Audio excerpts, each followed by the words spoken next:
Growing up, there's always been a constant conflict in our house regarding our cousin Mary. You see, I'm my dad's youngest child, and I have two older brothers, Brett and Jason, who are twins. The three of us agreed that our dad loves Mary and shows more priority to her over us. This might sound childish to complain, but imagine spending your whole life being overshadowed and compared to your cousin who isn't all that impressive to begin with. Mary, my cousin, is 1 year younger than me and the only child of my uncle and aunt. Naturally, they adore her and shower her with affection, which is completely understandable. What really bothers us, though, is how much our dad dotes on Mary. It feels like he loves her more than us, always buying her everything she wants, giving her more attention than he gives us. This favoritism has always been a sore spot for my brothers and me, making us feel overlooked and undervalued since we were young. Mary and I started attending school in the same year, even though we were a year apart, as both our dad and uncle wanted us to grow up together. They would push us to spend time with each other all the time. Every day, my dad would make me wake up way early in the morning to get ready. He would then drive us to my uncle's house just to pick up Mary before dropping us both off at school. I never understood why she couldn't just take the bus like every other kid. If my dad only had to drop me off, I wouldn't have to wake up so early. However, whenever I questioned my dad about it, he would tell me to stop being selfish and to treat Mary like my own sister. And this would leave me feeling even more frustrated and confused, as if my feelings didn't matter. At school, Mary would constantly bug me to play with her or spend time with her. Unlike me, she was an introverted kid who didn't have many friends. I, on the other hand, had friends and liked spending time with them, which made Mary unhappy. Every day after school, when my dad came to pick us up, she would complain to him if I didn't spend time with her during lunch that day. Dad would then scold me for not including my little sister, while I would just roll my eyes and ignore him. It really bugged me how much he showed favoritism towards her over his own children. If you're wondering whether my uncle and aunt saw any problem with this, they didn't. You see, my dad and uncle have always been very close. They're only a year and a half apart, so they grew up together. My uncle, being the older one, taught my dad how to ride a bike, shave his mustache, and change the oil in the car. Their own dad wasn't really present, so my uncle and dad essentially supported one another and always had each other's backs. This is why they always pushed for both of our families to be together all the time. In the beginning, my older brothers told me that Mom never enjoyed spending a lot of time with my uncle and aunt, but she had no choice since they would visit our place frequently. Whenever she tried to discuss it with Dad, he would dismiss her feelings and saying that family is meant to be close and that he enjoyed spending time with his brother. While my mother didn't mind if Dad spent time with his brother, she felt obligated to socialize because my aunt came along as well. I guess sometimes people just don't click, which is why my mother just didn't enjoy spending time with my aunt every day. She found her to be very talkative, overly familiar, and flirtatious with men. This was understandable, as my aunt and uncle at that time had an open marriage, which meant they could freely flirt and sleep with whoever they wanted to. My aunt would frequently share details with my mother about the various men she had flings with, which made my mother uncomfortable, since she did not believe in that sort of marriage. She also felt it was inappropriate to have such conversations in a household with children.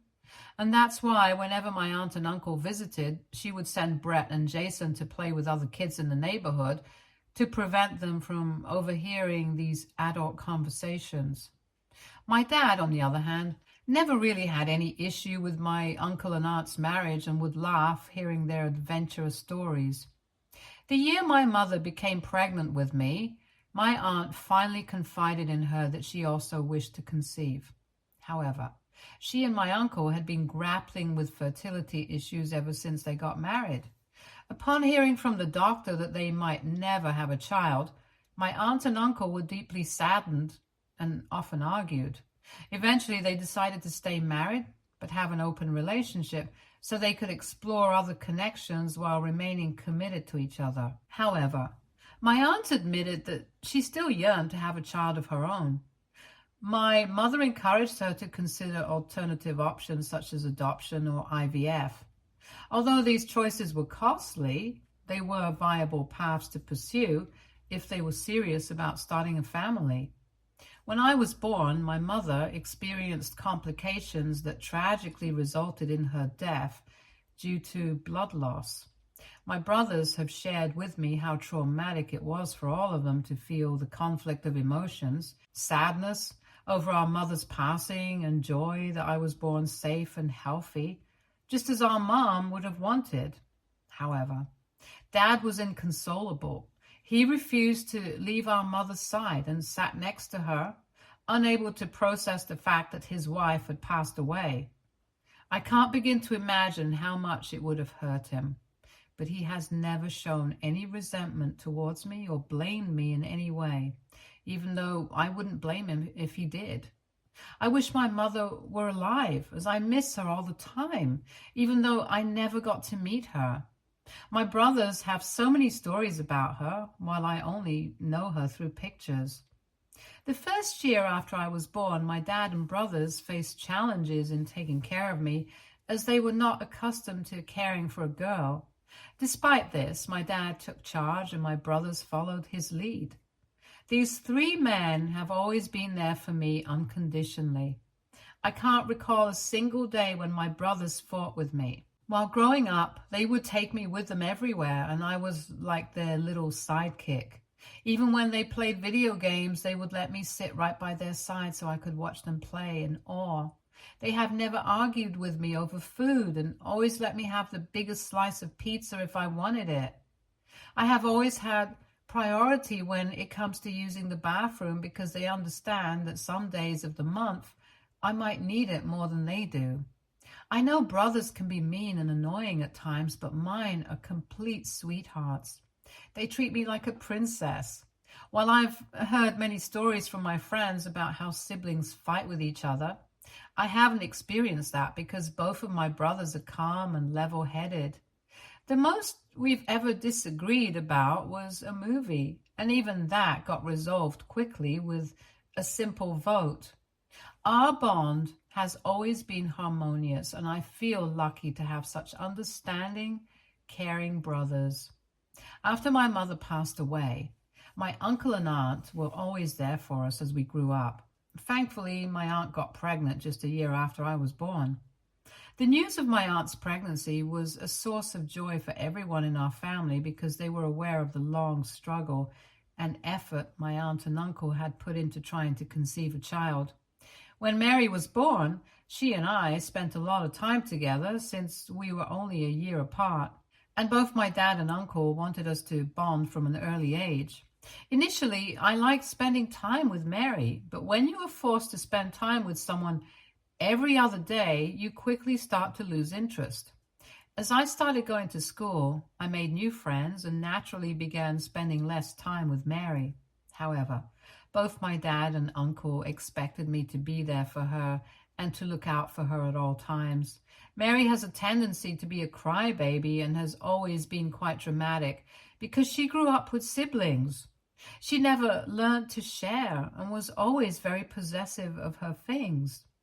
Unfortunately, my uncle and aunt never corrected this behavior, so it continued into her school years. She would argue with anyone who tried to borrow her pencil or eraser. Whenever she had a disagreement with one of her classmates, she would have a meltdown on the floor. Naturally, kids don't like other kids who behave this way, which means they stopped including her in their games or would avoid her on the playground. Whenever she complained to her parents about this, they would blame the teacher or other students for not being inclusive, rather than acknowledging the flaws in their own daughter. Being forced to spend a lot of time with Mary was natural for me to lose my patience around her. She wasn't easy to get along with. If she wanted to watch a TV show, we had to sit and watch it even if I didn't share the same taste. If she wanted to eat at a particular restaurant, I had to agree even if I didn't want to. Or she would throw a tantrum. If I had to attend a birthday party where only I was invited, my aunt would pressure my dad to convince me to take Mary with me so she could make new friends. I would end up arguing with my dad because I was becoming exhausted from always being around her. Mary also had a bad habit of always showing interest in the guys I liked. If she saw me getting close to a guy, she would approach him and introduce herself as my sister, emphasizing how close we were. Then she would proceed to spill embarrassing childhood stories about me as if they were funny. When my brothers graduated from high school, they were already aware that our dad didn't have enough savings to send them to college. Consequently, both of them worked very hard to secure partial scholarships that would significantly aid them. They also had to take out student loans in order to finish their education. The expectation was that I would follow in my brother's footsteps and hopefully get a scholarship. I knew before I graduated from high school that I needed to improve my grades and start applying to good universities. Therefore, during my last 2 years of high school, I reduced the amount of time I spent with my friends and focused more on my studies. Mary would often text or call me to hang out, but I would ignore her requests. She would insist that people our age needed to have fun and that I was wasting away my time in the library. The year I graduated high school, I received acceptance letters from 2 of my favorite universities and needed to choose between them. Mary had also been accepted into a university which was not the same as my options. However, one of the universities that accepted me was in the same city as her university, so my family expected me to choose that university. Mary excitedly talked to me about how she couldn't wait to get an apartment with me and live together so we could attend our classes and also have fun. I couldn't help but find it cringeworthy. I liked my cousin, but I didn't want to spend my entire college life stuck with her against my will. So I chose the other university without discussing it with my dad. Since I had a scholarship and was the one taking out a loan, it was essentially my decision anyway. When my dad found out, he was furious with my decision. He tried to force me to change my university, but I firmly told him that it was my life and my choice. He expressed how disappointed he was that I would knowingly choose another university just because I didn't want to spend time with my cousin. He tried to convince me that having a sibling like Mary is the best thing in life. This frustrated me, and I retorted that I did have siblings, my brothers, and I loved spending time with them. I told him he should stop forcing me to spend time with her because I was an adult now and needed to make my own decisions in life. Both my aunt and uncle also made their disappointment known. They called me to express how much Mary had been looking forward to living with me and how it would have made her college experience much better. However, I just didn't care and was happy with my choice of college. One day, as I was packing my things into boxes and preparing to soon move out of home into my college dorm, I heard my aunt pull up in her car. This wasn't unusual since lately, after my brothers moved out, she would sometimes come over to spend time with my dad or cook for us. Typically, during these visits, I would try to stay out of the house so as to avoid her. However, this time, I was home, so I locked myself inside my room and remained silent, hoping that my dad would think I was asleep and wouldn't call me to join them. I could hear the 2 of them talking and laughing downstairs. Curiosity got the better of me, so I peeked my head out like any other curious child and strained my ears to listen to their conversation.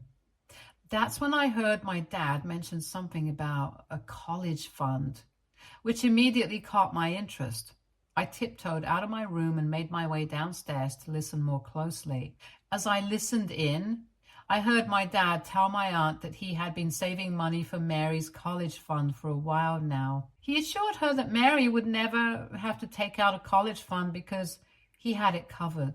This revelation left me stunned as I stood there, wondering what he was talking about. My dad had never once mentioned anything about a college fund to me or my brothers. So why would he set one up for my cousin? I felt extremely hurt, wondering why my dad would make such financial arrangements for Mary's education without ever discussing it with me or considering my own financial situation. I tiptoed back upstairs and called my brothers to ask them about it. They were just as shocked as I was and asked me if I was sure about what I heard. I assured them I was. The three of us tried to understand our dad's decision, but none of us had a clue. This is when something clicked in my mind. I knew I could freely talk in front of my brothers, so I voiced out my question without any hesitation. Do you think Mary might be Dad's child? My brothers were momentarily silent. Then Jason spoke first, initially dismissing the idea as impossible, but Brett remained silent for a moment. When Jason prodded him for his thoughts, Brett admitted to having had similar suspicions in the past, since there was no other explanation for why my dad would be so unusually close to his brother's daughter. Brett pointed out the physical similarities between Mary and us, like our dark brown hair inherited from our dad, which was unlike our uncle's blonde hair. Now, I know that such resemblances could be purely genetic, but we knew there was something about our dad's behavior towards Mary that had always seemed perplexing to us. I made up my mind and informed my brothers that I would find out the truth. They asked me how. I told them that I planned to secretly obtain the sample of Mary's hair and get a DNA test done. We needed to get to the bottom of this mystery. If she was not Dad's child, then great. We would have nothing to worry about. However, if she is, then we need to know the truth. Brett and Jason reluctantly agreed, urging me to be careful so that no one else would find out about our plan. That week, I asked Mary to hang out with me and discreetly obtain some strands of hair that had fallen on her coat. I felt guilty keeping it in my pocket, almost as if I was doing something illegal. However, the need to uncover the truth outweighed my unease. The anticipation during the week leading up to the result of the DNA test was nerve-wracking. I kept hoping and praying that I was wrong about my suspicions, because I didn't know how I would handle it if Mary turned out to be my sister. The day finally arrived when I received the DNA test results, and to my shock, they confirmed that Mary was indeed my sister, as we shared the same biological parent. It felt like the ground had shifted beneath my feet as I read the result, and I was left reeling with a whirlwind of emotions: confusion, disbelief, anger, and sorrow all mixed together. I couldn't believe that my dad had kept such a significant secret from us for so long. The fact that Mary was actually my half-sister and not my cousin changed everything for me, and I struggled to come to terms with this new reality. It was a lot to process. I needed time to let it sink in. I felt betrayed by my dad for hiding this from us, and I was angry at myself for not seeing the signs earlier. Clearly, him and my aunt spent a little too much time together and likely had an affair. It was unnerving to process the fact that Mary was born just a year after me, which meant that my dad had an affair with his brother's wife within a year of my mother's passing. The thought of it left me feeling disgusted and overwhelmed. Everything also made so much sense about why my dad would force me to hang out with Mary all the time, even if I needed some space. I called my brothers in tears. They immediately sensed that something was terribly wrong. And when I shared the news with them that Mary was our half-sister, they were shocked for a few minutes to say anything. I sent them photos of the DNA test results so they could see for themselves.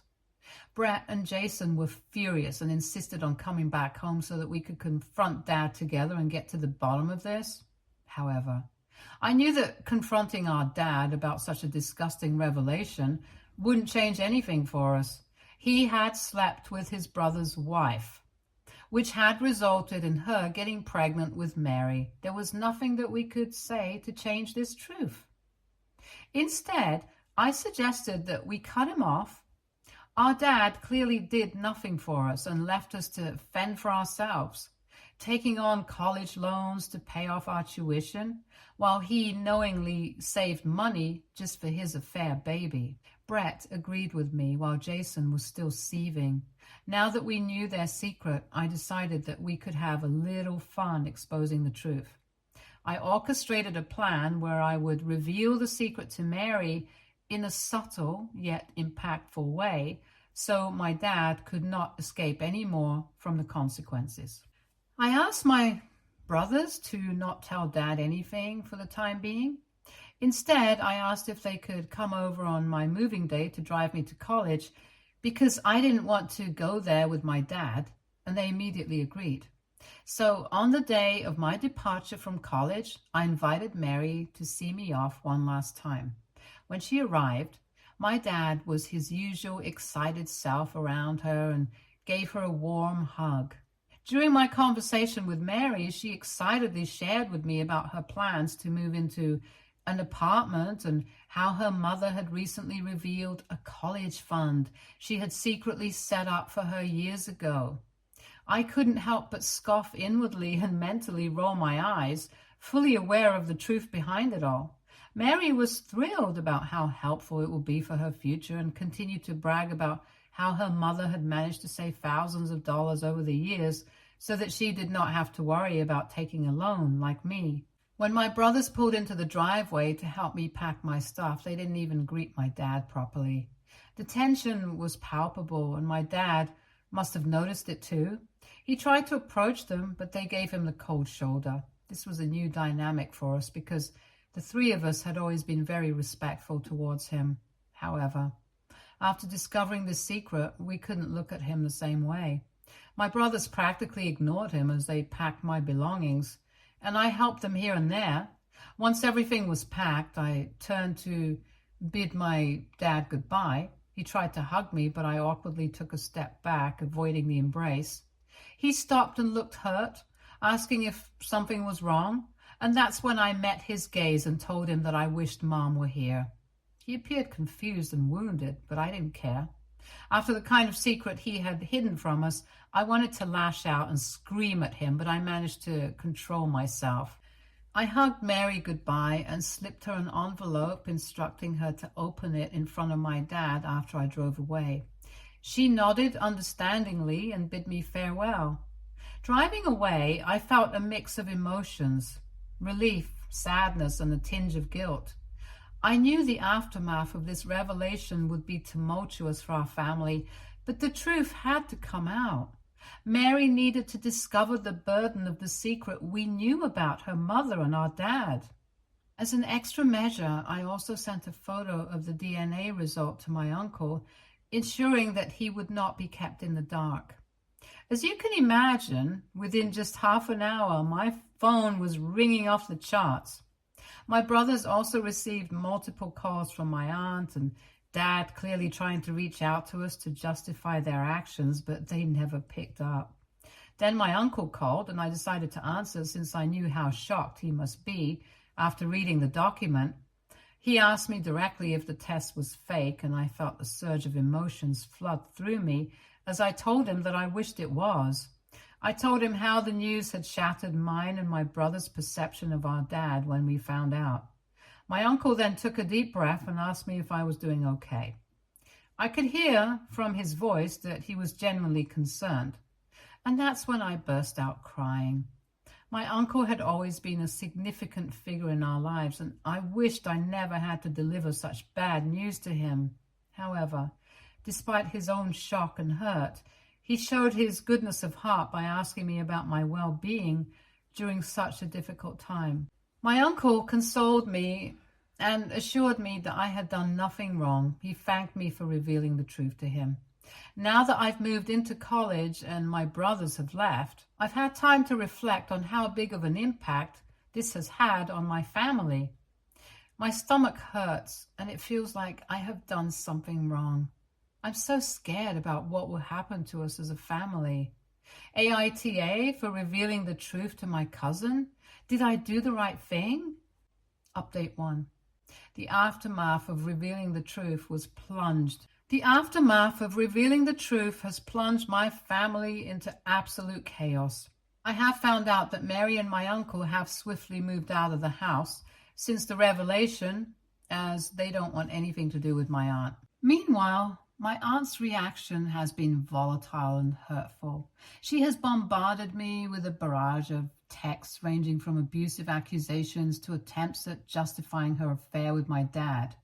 In her messages, she even went so far as to blame me for breaking up her marriage. She wrote how my mother would be ashamed of me for trying to hurt and break up the family. As for my dad, he has maintained a stony silence since that day, refusing to acknowledge his mistake. Not a single text or call has come from him until now, which is fine for me since I know he can't say anything to make me forgive him. Thank you to everyone for your comments. While I know deep down that revealing the truth was the right thing to do, the guilt still weighs heavily on me. I never wanted to cause such devastation within my family, but the truth had to come out someday, no matter the consequences. Update 2. A lot of you suggested that I should reach out and apologize to Mary, but I've made the decision not to do so. To be honest, I will never see Mary as my half-sister, even though it's clear that my dad had an affair with her mom. She will always just be a cousin to me. That doesn't mean I harbor any hatred towards her. I don't. I was just always forced to take care of her or play with her, which might have built up some resentment, but I genuinely hope she finds happiness and heals from all of this. Also, some of you have mixed opinions about why I cut my dad off and want me to hear his side of the story. Why would I even do that? Imagine if your parents slept with their sibling spouses and had a child, keeping it a secret for years and forcing you to be friends with your cousin just so they could spend time with this child without anyone finding out. Would you be okay with that? Because I can't. I thought about this long and hard, and I can't accept such a betrayal and deceitful act. Update 3. So I wanted to give an update to what has happened to my family. My uncle and Mary came to visit me at college, and I was quite nervous about meeting them. However, as soon as my uncle saw me, he warmly hugged me, which eased some of my tension. When Mary and I greeted each other politely, there was a bit of awkwardness in the air. As we sat down to talk, my uncle informed me that he had cut off all contact with my dad since that day. It was a bit sad to hear, but not unexpected, given the affair my dad had with his wife. The conversation was heavy, but there was also a sense of closure in knowing that my uncle had made a decision for his own well-being. My uncle then went on to tell me how he was going to be divorcing my aunt and asked if she had reached out to me. I showed him some of the messages she had been sending, which infuriated him. He took photos of those messages and assured me that he and his divorce lawyer would take care of it. I was surprised that he had already hired a divorce lawyer. My uncle explained that he couldn't stay with her anymore after the way she had betrayed him.